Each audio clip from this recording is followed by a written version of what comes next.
구약 성경에는 하나님께서 12지파라는 가문을 세우시게 됩니다. 이 12지파는 신약 성경에 예수님께서 오셔서 12제자를 세우실 때에 바로 구약의 12지파 가문의 자손들을 12제자 가운데 세우시게 됩니다. 이 12제자 가운데 그들의 조상인 구약의 12지파 이 가문에 최고의 가문이 있습니다. 그런데 그들의 조상은 시작이 비참하고 비극적이고 최악의 상황에 있는 불행한 조상들이었습니다. 그런데 어느 중간 자손 때에 와서 가장 비극적이고 최악의 상황에 있던 이 12지파 가운데 가장 불행한 비극적인 이 집안 가문이 12지파에게 가장 최고의 지파가 되는 놀라운 반전의 가문을 만들어낸 이 지파의 자손이 있습니다. 강조합니다. 우리 부모님이, 우리 조상이 어떤 모습으로 어떻게 부끄럽게 살아왔다 할지라도 아무 상관이 없이 오늘 내가 그렇다면 우리 조상들이 스스로 부끄러워할 만큼 나는 하나님 가장 기뻐하시는 일꾼 중에 일꾼, 하나님이 세우신 사람 중에 사람이 나는 될 것이다. 그렇다면 이 가문 전체는 이 한 사람으로부터 시작되면 하나님께 오직 영광을 돌리게 됩니다. 바로 이 가문이 어디냐면 유다라는 지파의 가문입니다. 유다로부터 시작되는 이 유다 가문, 그 첫 조상이 이 유다는 어떤 일을 했을까요? 창세기 38장 15절에서 16절 말씀을 보게 되면 이 유다 씨 아버지가 며느리 다말과 건친 상간을 했습니다. 여기서 아이가 태어났습니다. 불륜의 가정입니다. 여기서 끝나질 않습니다. 이 유다의 집안 가문은 훗날에 여기서 왕이 태어나는데 다윗 왕이 태어나게 됩니다. 그런데 첫 시작인 이 유다의 시작은, 유다 집안 가문의 첫 시작이 이 유다라는 사람부터 시작되는 내용을 보게 되면 며느리가 창녀로 가장을 해서 시아버지와 동침을 하게 되었고 여기서 자손이 태어났습니다. 그런데 이 가문은 부끄러운 또 한 모습이 어떤 모습이냐면 창세기 19장 37절 말씀에 보게 되면 소돔에 살고 있던 롯이라는 사람이 하나님께서 유황불로 소돔을 태우실 때에 그들은 천사의 도움으로 황급히 소돔을 빠져나오게 됩니다. 이때 두 딸이 나왔는데 이 큰딸과 이 롯 아버지와 동침을 하게 됩니다. 여기서 아들이 태어났는데 큰딸이 낳은 아들이 모압이라는 아들이 태어나게 됩니다. 바로 이 모압의 자손이 누구인가요? 성경 66권 가운데 책 제목이 룻기서가 있습니다. 이 룻이라는 여자가 룻기 1장 4절을 보게 되면 바로 롯과 큰딸 사이에 태어난 모압의 자손입니다. 그런데 왜 갑자기 유다 이야기를 하면서 룻 이야기를 할까요?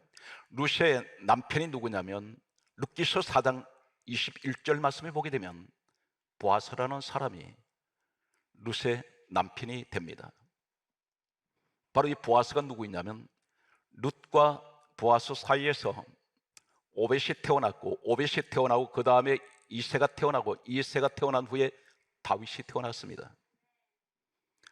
다시 말씀드려서 이 다윗은 유다의 자손입니다. 이 보아스의 아버지 살몬이라는 사람이 유다 사람입니다. 그런데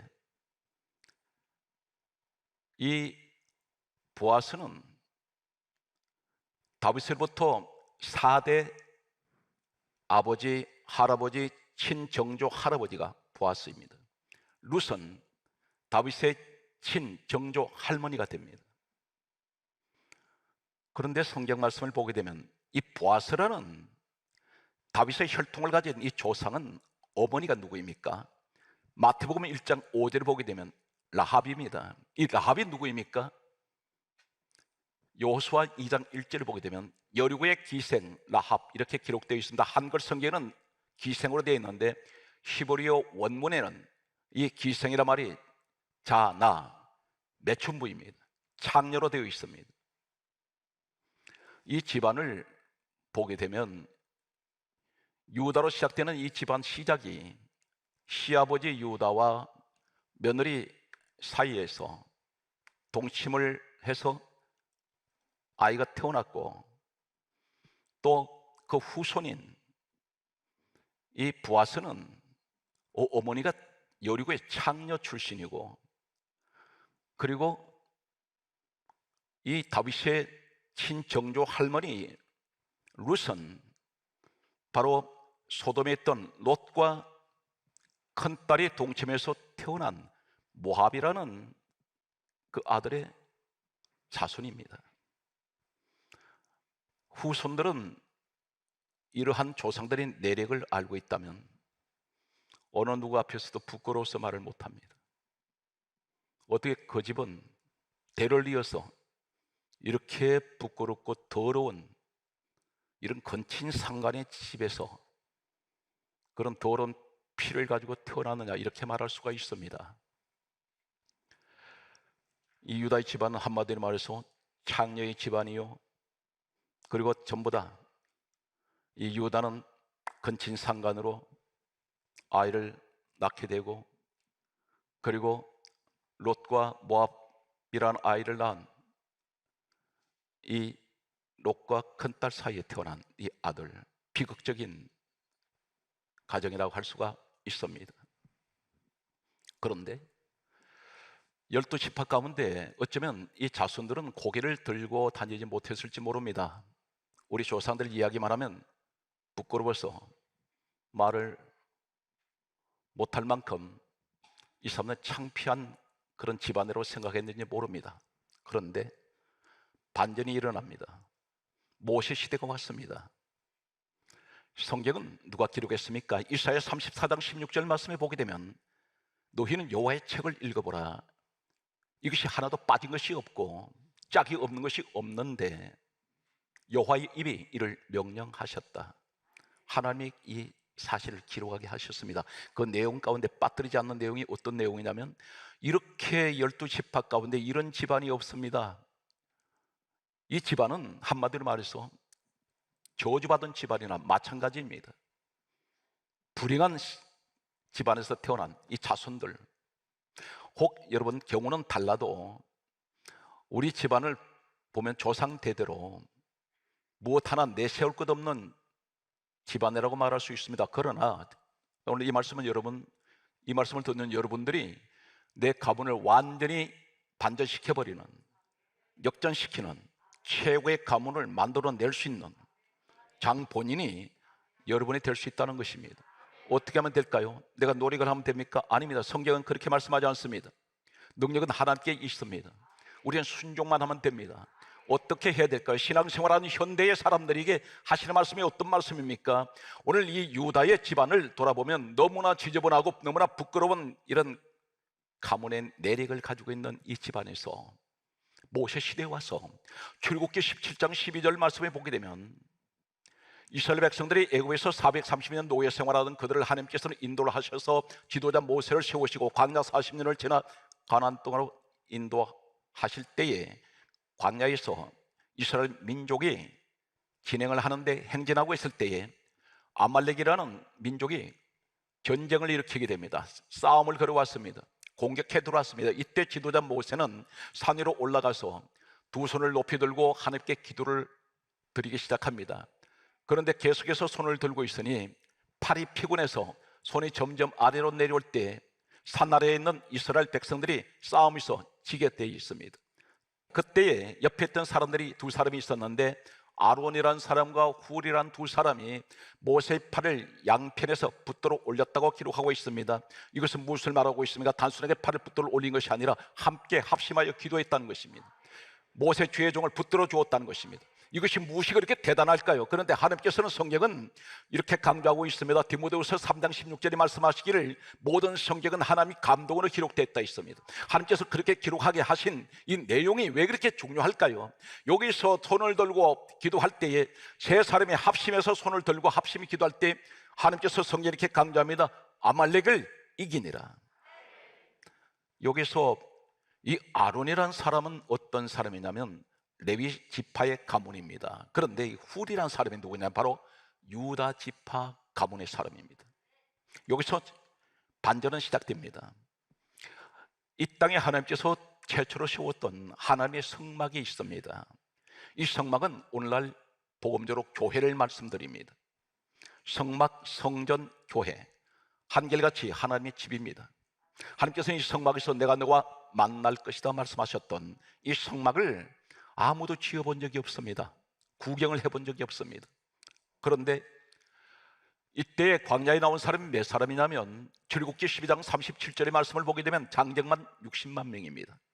60만 명 가운데 한 사람을 하나님 지명을 하시는데 누구에게 성막을 오늘날 복음적으로 교회를 짓게 하십니까? 성전을 짓게 하십니까? 성경 말씀은 이렇게 기록하고 있습니다. 출애굽기 31장 2절에서 3절 말씀에 보게 되면 다음 같은 말씀을 하고 있습니다. 너는 유다 지파 훌의 손자 부살레를 지명하여 불러라, 그렇게 말씀합니다. 여기서 하나님께서 성경을 한 말씀 한 말씀 다 하나님께서 명령하셔서 기록을 했는데 뭐라고 말씀합니까? 너는, 모세에게 그렇게 말씀하셨습니다. 유다 지파, 부끄러운 그 집안. 그런데 유다 지파, 누구 이름을 부릅니까? 훌의 손자. 이 훌이 누구였습니까? 성경에 나타난 인물이, 이 훌이라는 사람은 성경에 한두 번밖에 이름이 언급되지 않습니다. 최초로 언급되는 것이 모세 팔 붙들어 줬다는 것입니다. 이것을 대단히 귀하게 보셨습니다.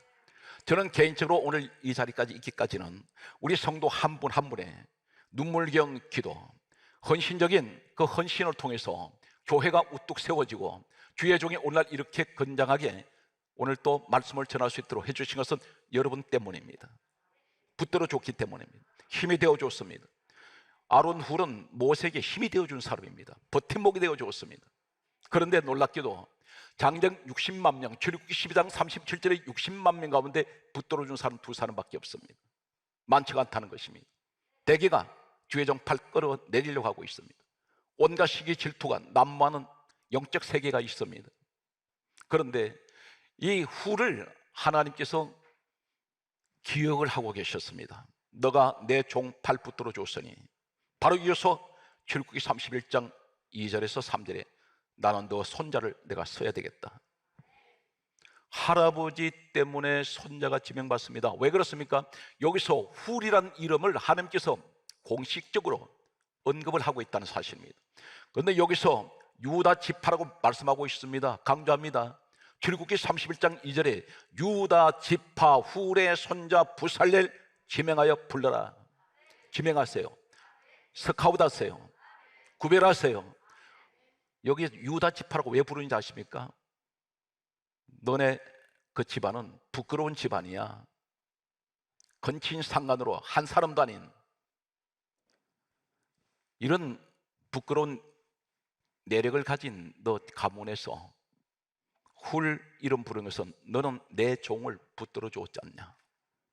그래서 나는 너를 기억한다. 그래서 훌의 손자 아들 때를 건너뜁니다. 사랑하는 성도 여러분, 나이가 들면 자녀들이 출가를 해서 자녀를 낳습니다. 손자 손녀가 생깁니다. 얼마나 귀엽습니까? 그런데 내가 할 수 있으면 이 손자 손녀를 다 도와주고 싶고, 기도할 때마다 다른 기도는 하지 못해도 이 손자 손녀 꼭 기도합니다. 그런데 그것이 기도만 한다고 되겠습니까? 행함이 없는 믿음은 헛것입니다. 중요한 것이 뭡니까? 이 훌의 모습을 보면 주의 종을 붙들어 주었습니다. 가장 가까이에서 버팀목이 되어줍니다. 하나님이 그걸 기억하신다는 겁니다. 그래서 훌의 손자를 지명을 하시더니 당장 뭘 하십니까? 하나님의 영을 충만하게 부어주십니다. 이 훌의 손자 부살렐을 통해서 성막을 하나님께서 최초로 이 땅에 하나님 집을 짓게 됩니다. 그런데 이 집안은 대를 이어서 내려오면서 다윗 시대가 왔습니다. 정확하게 말씀을 연대를 보게 되면 모세 시대는 BC 1450년에서 1400년 사이에 광야 40년 길을 걸어갔던 그 역사 연대를 우리가 계산을 하면 이 다윗은 BC 1000년경에 태어난 사람입니다. 약 400년 이후에 이 유다 지파에서 다윗이 태어나게 됩니다. 그런데 이 다윗은 하나님이 성전 짓는 것을 너무너무 사모했습니다. 그는 왕이 되었는데 성전을 못 짓게 하셨습니다. 하나님께서 너 성전 짓지 마라, 대신에 너 아들 솔로몬을 통해서 성전을 짓게 하리라 말씀하십니다. 그래서 이 사람은 성전을 지을 수가 없기 때문에 하나님께서 직접 명령을 하셨습니다. 성전 아무나 짓는 것 아닙니다. 이 다윗이 고백하는 내용을 소개하겠습니다. 역대상 29장 3절 말씀 보게 되면 내 마음이 내 하나님의 성전을 사모함으로 내 금과 은을 여호와의 성전을 위하여 드려노라, 이렇게 말하고 있습니다. 너무너무 사모했습니다. 이 사람은 화려한 왕궁에 살면서도 늘 마음이 무거웠던 것은 우리 하나님 아버지 집을 지어드려야 되는데 성전을 늘 짓는 것이 소원이었습니다. 그런데 성전을 지을 때 내가 내 생각대로 하나님 앞에 짓고 싶어 짓는 것이 아니라는 사실을, 그리고 성전 짓는 사람은 어떤 사람이 짓는지를 성경 한 구절을 정확하게 우리는 기억할 필요가 있습니다. 역대상 28장 10절 말씀에 보게 되면 강조하겠습니다. 역대상 28장 10절에 이렇게 말씀하고 있습니다. 여호와께서 따라서 너를 택하여, 택함 받은 사람입니다. 여호와께서, 하나님께서 너를 택하여 따라서 성전 건물을 건축하게 하셨으니, 누가 하셨어요? 하나님께서. 하나님께서 이 사람을 택하신 사람이 여호와의 성전 건물을 건축하게 하셨으니 너는 힘써 행하라, 이렇게 말씀합니다.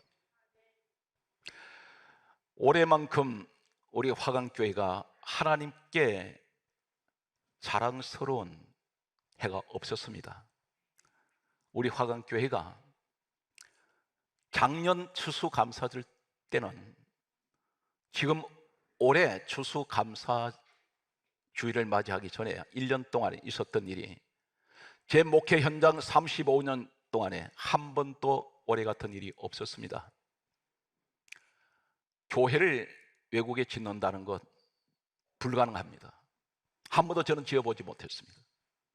선교사들을 우리가 지원은 했습니다. 그런데 작게는 2천만 원에서 많게는 몇 억까지 성전을 짓는 이것이 불가능합니다.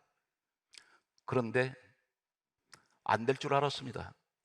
또 지금 한국 교회사에 가장 2, 3년 동안 이렇게 최악의 어려웠던 그런 해는 없었습니다. 지금 정상으로 지금 우리가 예배를 드린다고 말은 하지만 정상적으로 성도들이 100% 출석이 되지 않습니다. 모든 교회가 다 그렇습니다. 그런데 이 어려운 시기에 52개 18개국 나라에 성전을 현대식 건물로 건축을 하고 학교를 세운다는 것은, 이것은 한국 교회사에 없습니다. 그런데 제가 이 말씀을 받으면서 어떤 생각을 했냐면, 하나님께서 다른 교회가 하지 않으니 화강교회를 역대상 28장 10절에 여호와께서 너를 택하여 화강교회를 택하셨다는 것입니다. 다윗도 교회 한 개 못 지었는데, 성전 하나 못 지었는데 하나님께서 우리 교회를 택하시더니 52개 공사를 동시에 지금 진행하고 있다는 것입니다. 불가능합니다. 상상을 못했습니다. 저는 올 한 해에 이 일이 일어나고 있다는 사실입니다. 그러면 공사비가 지금 모자라서 중단이 돼야 되는데 현재까지 공사비를 한 번도 지체한 적이 없습니다. 그분들이 보내달라면 다 보내줍니다. 한 주에 5천만 원 이상이 거의 교회 전체 예산이 거의 다 나갑니다. 사람들은 이렇게 말합니다. 화강교회가 무슨 돈이 그렇게 많길래 교회 한 개도 짓기 어려운 이때에 52개씩이나 교회를 동시에 건축을 하고 그것도 무상으로 다 줘버리느냐. 교회는 돈 없습니다. 저는 목회 현장에 믿음으로 왔습니다. 한 번도 하나님 앞에 계산을 해본 적이 없습니다. 그럴 때 우리 하나님이 계산을 하지 아니하세요. 오병의 기적이 나타나는, 말로만 들었던 내 하나님이 내 눈앞에서 기적을 일으키시는, 저는 늘 그 목회 현장에 서 있습니다. 국내에 교회를 지금까지 몇 개를 무상으로 목사님한테 준 적이 있습니다. 그 가운데 하나가 바로 우리 가까이 있는 죽전에 상가 건물이 있습니다. 성도가 우리 교회에다가 기증을 했었는데 어느 날 우리 총회 노예에 소속되어 있는 목사님 한 분이 대단히 능력이 있으신 분인데 상가 교회를 하시다가 이곳저곳으로 쫓겨다니십니다. 월세를 내지 못해서 계속 전전하고 있다는 이야기를 들었습니다. 저는 그분 얼굴 딱 한 번 뵀습니다. 근데 주변의 목사님들이 이분 괜찮은 분이라고 저에게 소개를 해 주었습니다. 그런데 이분이 월세를 못 내서 이곳저곳으로 떠돌아다니던 목사님이 제가 우리 상가 건물을 조건없이 무상으로 줘버렸습니다. 명예전을 해가는데 돈이 없다는 거예요. 우리가 등기비까지 다 해서 교회를 넘겨주었습니다. 그랬는데 최근에 만났더니 이분이 교회가 어떻습니까? 했더니 교회가 크게 부흥이 되어서 주변을 다 넓히고 있다는 것입니다. 돈이 없는데 왜 목사님 무모한 짓을 합니까? 왜 무모합니까? 예수님 뭐라 그러셨어요? 마가복음 1장 38절에 나는 전도하러 왔다. 주님이 오신 목적은 전도하러 왔다고 말씀합니다. 그런데 교회가 목적이 무엇인지 아십니까? 하나님 교회 세우신 목적은 성주입니다. 영혼 구원입니다. 저는 이 52개 교회가 세워진 것은 전혀 여러분 담임 목사가 한 아무것도 없습니다. 여러분들이 하시기 때문입니다. 여러분들이 누군지 아십니까? 택하신 사람입니다. 내가 너를 택하여 하나님의 성전 건물을 건축하게 하셨으니, 누가 하셨어요? 하나님이 하게 하셨다는 겁니다. 내 마음에 하나님 앞에 드려지는 작은 헌금 하나라도 이것이 내 생각이 아니었다는 것입니다. 하나님이 내 마음을 움직여 주신 것입니다. 너 형편 어려운 거 내가 알아. 그러나 난 너가 받아야 되겠다. 이 집안이 다윗 같은 왕이 나오는 집안입니다. 가장 부끄러웠던 유다 지파의 가문에서 어떻게 되었나요? 주의 종과 연합했고 하나님이 성전 일을 했더니, 하나님 교회를 세웠더니, 하나님 이 가문을 통해서, 지난번에 유다 가문을 얘기를 했습니다. 유다라는 말이 무슨 말입니까? 여호와를 찬송하라. 이 가문은 전 세계에 10대 최고 재벌들 가운데 약 40% 사람들이 전부 다 유대 사람들입니다. 그들은 세계 노벨상을 가장 많이 수상한 사람들이 유대 민족입니다. 유대란 말은 여호와를 찬송하라, 유다는 여호와를 찬송하라입니다. 성경 말씀을 계속해서 보면 이렇게 기록을 하고 있습니다. 역대상 28장 10절에 여호와께서 너를 택하여 성전 건물을 건축하게 하셨으니 심소 행하라. 이번 추수감사주일, 작년 추수감사주를 드리고 오늘 드리기까지 그 사이에 전혀 상상하지 못했던 일이 일어난 것이, 백가정의 어르신들을 작년 추수감사주를 드릴 때는, 그때는 어르신 백가정을 우리가 무료로 끼니를 잊지 못한 그분들을 위해서 지원하지 못했습니다. 그런데 1년 동안에 지원을 했습니다. 그런데 이번 주간에 경기도에 관내에 있는 단체 수장들이 찾아왔습니다. 정부에서 지원이 되지 않는 이런 예산이 집행되지 못하는 어르신들이 있다 있습니다. 이분들을 끼니가 걱정이 되는데 겨울은 닥쳐오는데 백가정을 쌀을 지원을 부탁을 했는데 제가 그 얘기를 듣는 순간에 저희 교회가 지금 백가정을 어르신들을 지원하는데 해봅시다 그랬습니다. 그래서 백가정을 쌀을 1년 동안 한 번 이렇게 지원하면 안 됩니다. 그것은 하나의 사람들 보기에 무엇인가 하는 명분상 들어지는 것이고 하려면 1년 이상은 해야 됩니다. 저는 계산하지 않았습니다. 하나님이 해주실 줄 믿습니다. 그래서 200가정을 매달 어르신들을 지원하기로 했습니다. 이제 연말 되면 132개 목회자들 이분들 1년 동안 지원했는데 이제 1년 동안 약속을 했는데 이것을 끊어야 되는가? 역시 그분들의 실태는 더 어렵습니다. 그래서 132개 교회 목회자를 매달 우리는 계속해서 내년에도 지원을 해야 합니다. 신학대학교 50명 장학금 전 후반기 지원은 계속해야 합니다. 물은 퍼낼수록 생수는 솟아올라옵니다. 하나님 채워주실 줄 믿습니다. 사랑하는 성도 여러분, 도와주시기 바랍니다. 작은 것이라고 그것을 하찮게 여기면 안 됩니다. 겨자씨만한 작은 믿음을 가졌다 할지라도 작은 한 푼의 헌금이 하나님께 들어질 때 가장 가치 있는 돈이 됩니다. 이 땅에 수많은 건물들이 있습니다. 그 건물들 가운데 하나님이 가장 기뻐하시는 건물은 영혼을 살리기 위한 하나님 집을 짓는 것입니다. 52개 건물을 짓는 이곳에는 들려온 소식은 춤을 추고 축제입니다. 그 지역에서 완전히 이런 현대식 건물이 하나 들었을 때에 모든 행사는 거기서 다 모여서 행사를 한다는 거죠. 결혼식도 하고 장례식까지도, 그리고 동네에 어떤 회의를 할 때도 항상 이곳으로 모인다는 것입니다. 그러다 보니 자연히 교회에서 예배를 들 수밖에 없고 하나님 말씀을 듣게 되고, 그래서 이 사람들이 하나님을 알게 된다는 것입니다. 오늘 사랑하는 성도 여러분, 여러분이 하셨습니다. 우리 하나님이 시키셔서 하게 하셔서 했습니다. 여러분이 유다의 명문 가문입니다. 우리 시간 하나님 감사합니다. 박수로 영광 돌립니다.